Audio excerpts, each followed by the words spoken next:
وهيدي هلا نحن بالعصفورة ورايحة. السلام عليكم.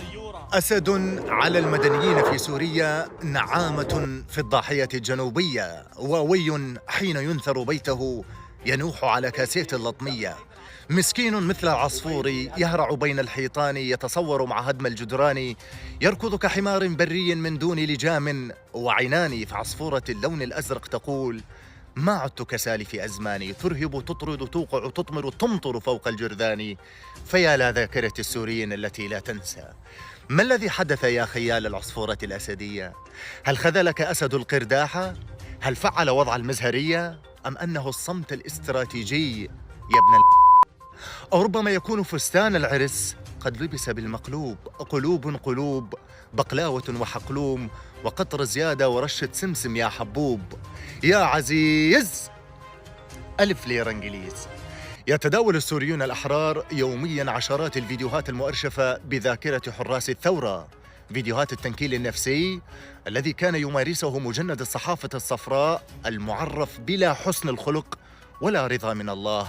يتذكرون كيف كان يخبرهم عبر منصات التواصل الاجتماعي عن العصفورة الدموية التي كانت تنزل بهم مالهم المسلوب، الذي صار فيما بعد عليهم بارود على رؤوسهم.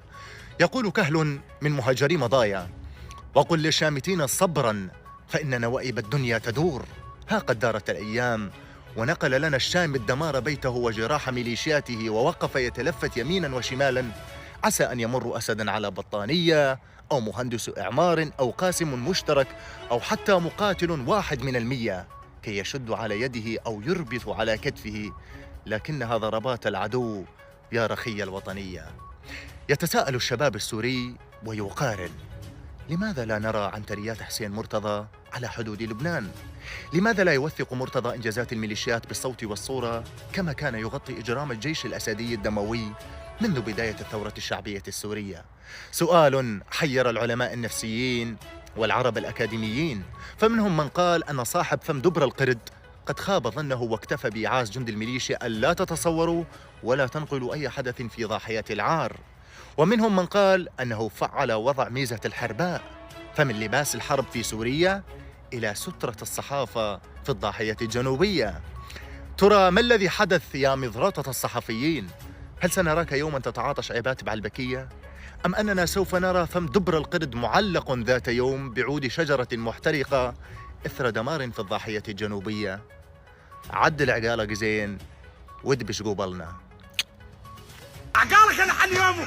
ها يا ولد، ميلو على طرف، ميلو شغلبه. ايه يا ولد.